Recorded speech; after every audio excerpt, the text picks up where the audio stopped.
રાહત નથી તેવું હવામાન વિભાગ અને અંબાલાલ પટેલનું પણ કહેવું છે।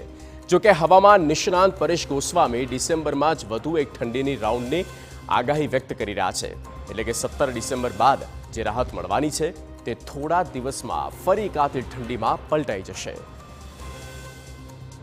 ઘણા સમયથી જે આપણે અનુમાન આપતા હતા એમાં આપણે ચોમાસા દરમિયાન પણ એક આગોતરું અનુમાન આપ્યું હતું કે 2024-25નો શિયાળો છે એ ખૂબ સારો રહેવાનો છે। એ મુજબ અત્યારે સારો શિયાળો છે અત્યારે જામી ચૂક્યો છે અને જે આપણું અનુમાન હતું કે ડિસેમ્બર અને જાન્યુઆરી મહિનામાં નોર્મલ કરતાં વધુ ઠંડી પણ જોવા મળશે। એ જ મુજબનો અત્યારે ડિસેમ્બર મહિનામાં ઠંડીનો માહોલ છે। આમ જોવા જઈએ તો અત્યારે ડિસેમ્બર મહિનાનું બીજું અઠવાડિયું ચાલુ છે।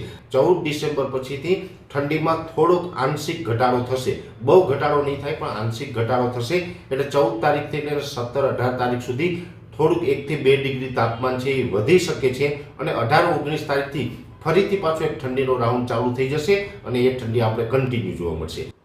તો આ વર્ષે દરેક સિઝન પૂર બહારમાં જોવા મળી રહી છે। જેમ ચોમાસું ભરપૂર હતું તેમ શિયાળો પણ લાંબો ચાલવાનો છે અને તેમના પ્રમાણે તો ઉનાળાની અનુભવતી છેક માર્ચ મહિનામાં થશે।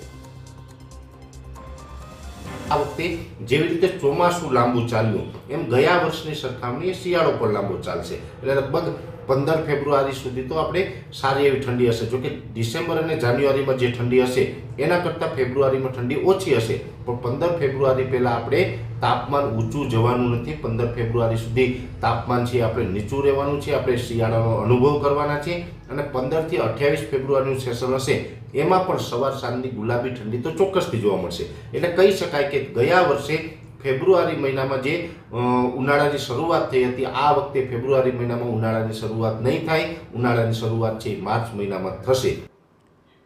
તો શિયાળો લાંબો